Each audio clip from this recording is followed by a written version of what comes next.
Hey, welcome back. Kevin Krull here again. What I have here today is a rather nasty rotted piece of maple.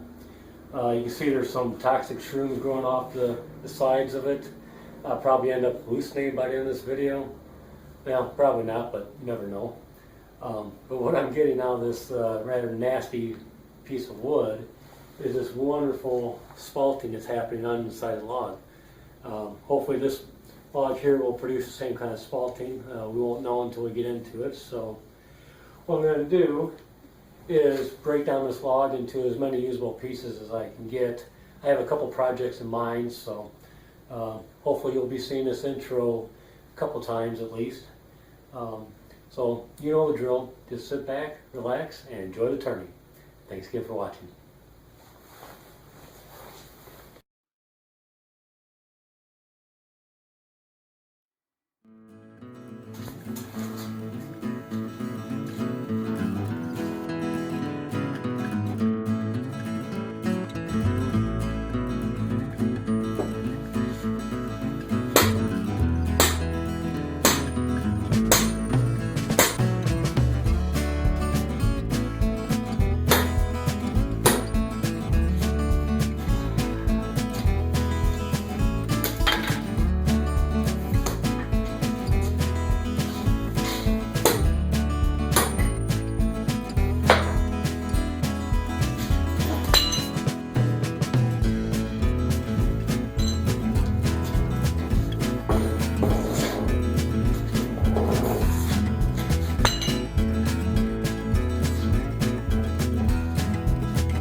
Oh yeah, quite beautiful.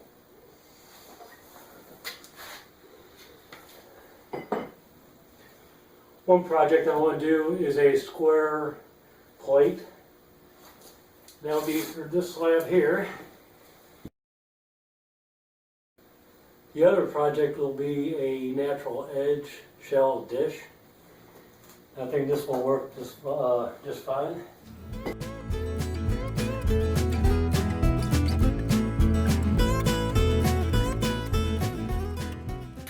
Some of this is really rotted. I try to cleave it down and get some stock for spindle turning, but I may not be able to. We'll see. And yes, I know I should not be using my axes as wedges. That's how I end up with busted up handles with duct tape on them. And that, and I don't really have the room because I got a garage door opener up above, so I don't have the room to swing overhead like I want to get the power into splitting these logs. I end up thinking about where my sledgehammer is going instead of concentrating on what I'm trying to hit, so I end up missing my, my axe head every once in a while. So I'll just have to fix these handles once again. Okay, for this project, what I want to turn is something I've been wanting to turn for some time now. That's a square dish or a square plate. And I guess what one would typically do is go down to the lumber yard and order up a slab that's 2 to 3 inches thick. But that would be rather pricey.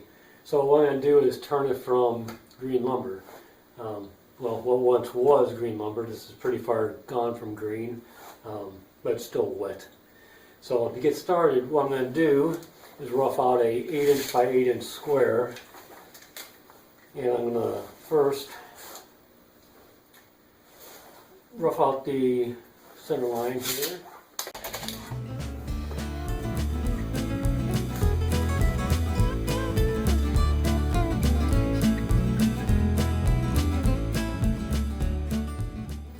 Okay, now I'll cut that out on the electric chainsaw.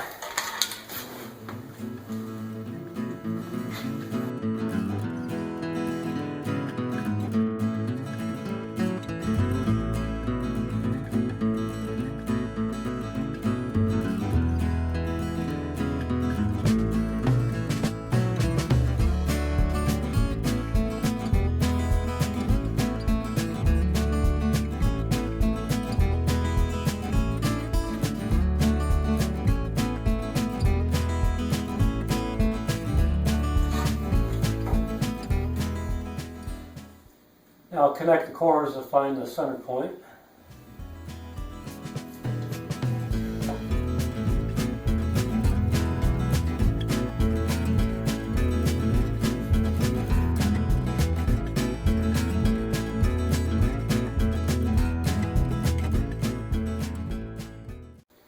And we still have over 3.5 inches to work with.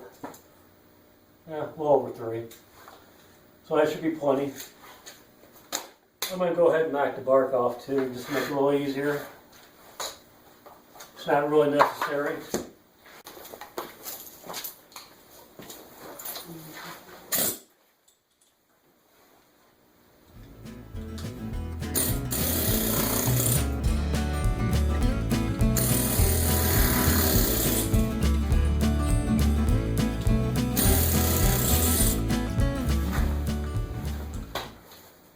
And here we go, and now we can get back to turning. Okay, what I was going to tell you back when my dimensions were 8-inch square is that that was the maximum I could use on this lathe. I have a 12-inch lathe, and the diagonal measurement would have been just under 12 inches. Now I have about 7 3/8 squared, and my diagonal is about 10 3/8. So it will all work out in the end. So we'll go ahead and get this mounted up in the chuck.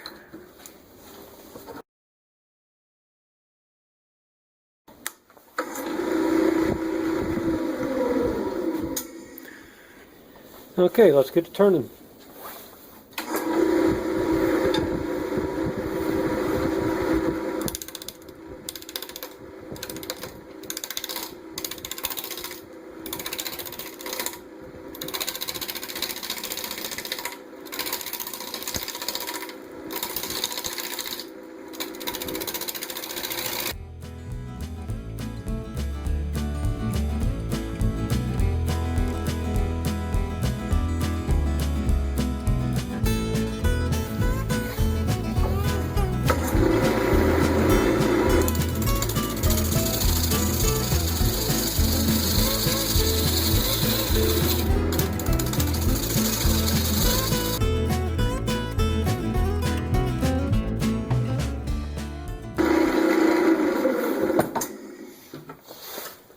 And here I'm measuring for my tenon.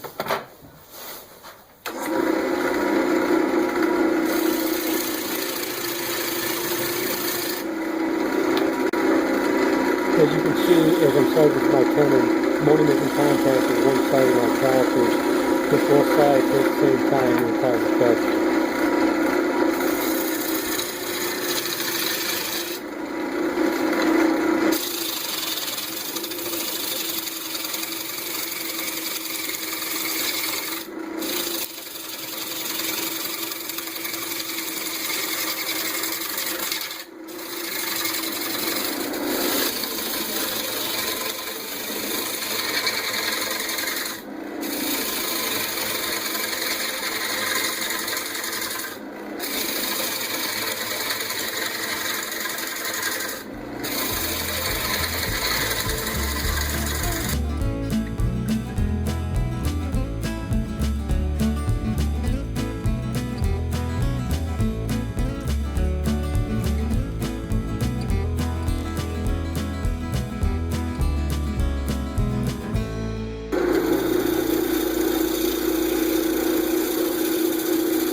You'll probably notice I keep stopping and checking my progress.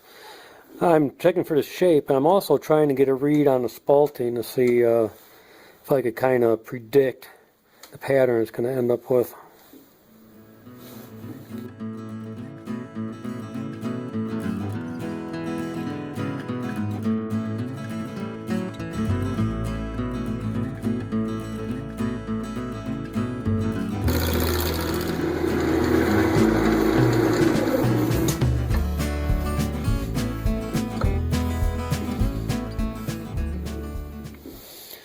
Now working with spalted woods, you get a lot of tear out. So whenever you make your final pass, you got to make sure your gouges are extremely sharp.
Now, I'm going to try and sand it out. There's still a little bit of torn end grain. It just won't cut out.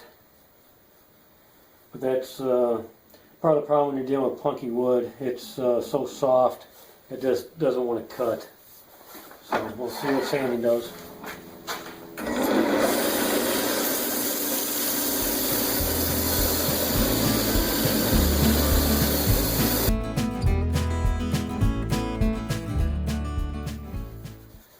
Yeah, that's helping. The wood's just so wet, it's not green wet, it's wet wet. So it's just clogging up the paper.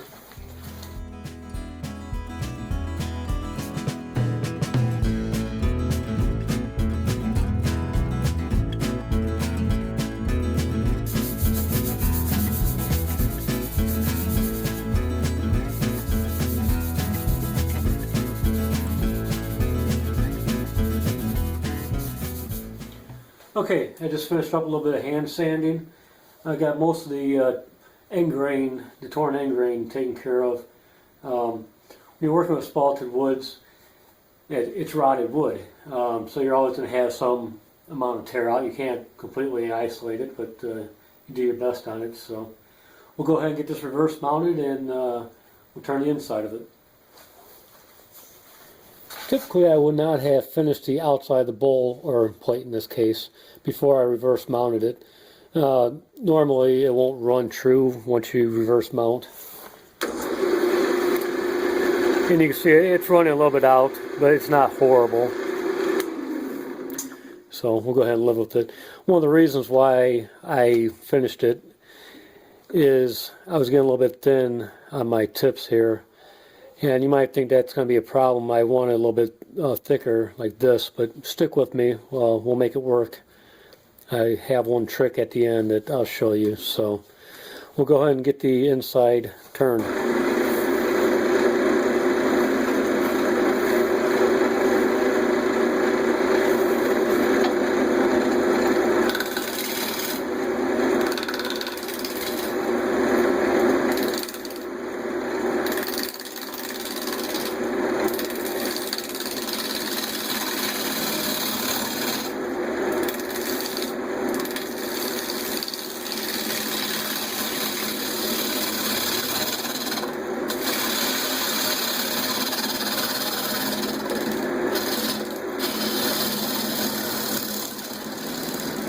Here I'm just trying to clean up the face a little bit.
Okay, that's pretty close to the thickness I'm looking for.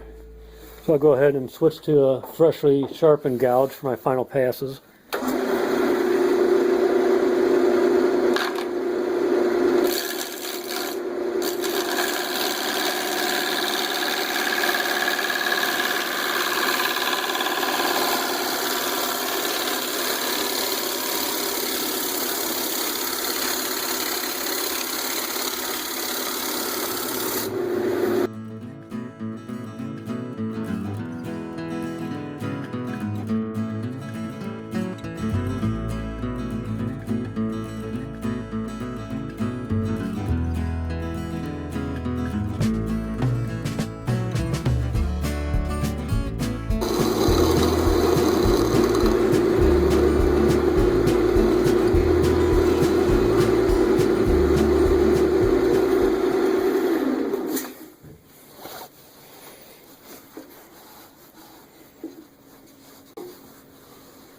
And this is how I do most of my turning, I feel. Your fingers are going to tell you a lot more than your eyes ever will.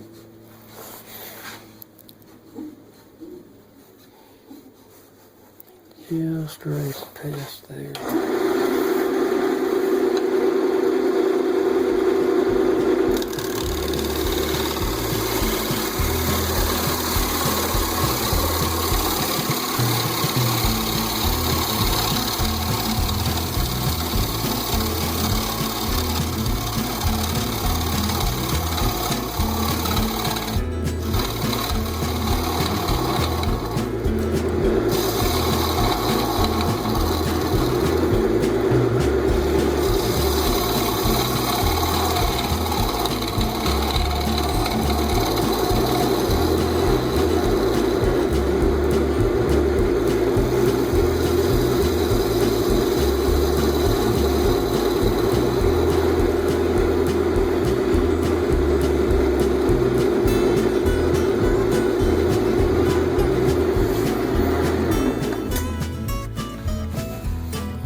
Okay, that feels pretty good. Go ahead and get it sanded up now.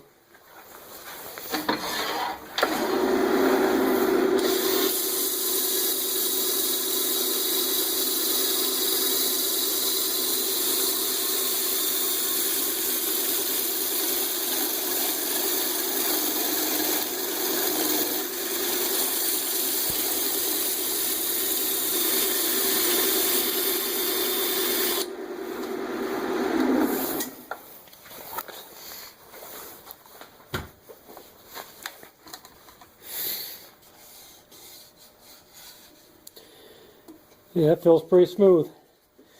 And that should do it. So now to take care of these little problems I have here, I'm going to sand up the edges with my disc sander. And I'll just take care of all that and all this end grain here where I sawed it out with the chainsaw. And what I've been doing lately, instead of reverse mounting to get rid of the tenon, I've just been cutting it off the hand saw. I just create a little clearance.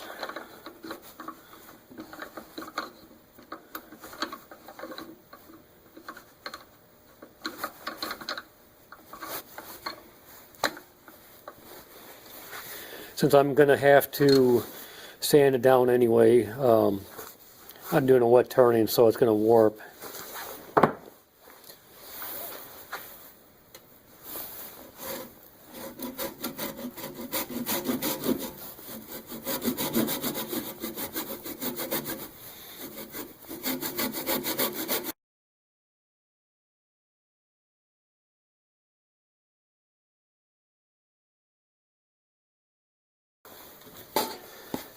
And I'll just touch that up when I sand on the edges with the disc sander.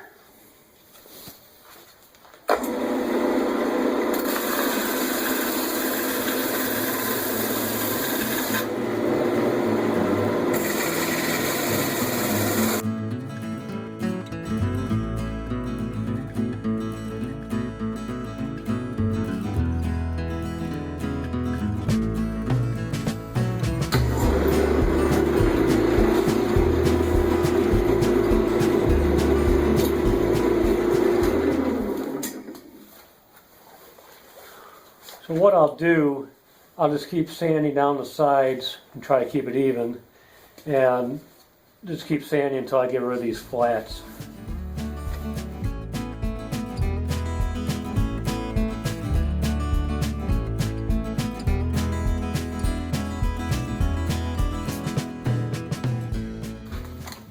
Okay, I wanted to dust this a little bit before I took my mask off. It's moldy dust, but that's pretty much how it's going to turn out. I think it turned out quite well.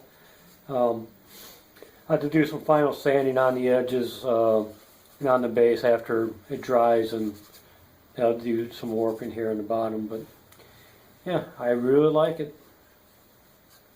I'll get some pictures posted at the end after I get it all finished.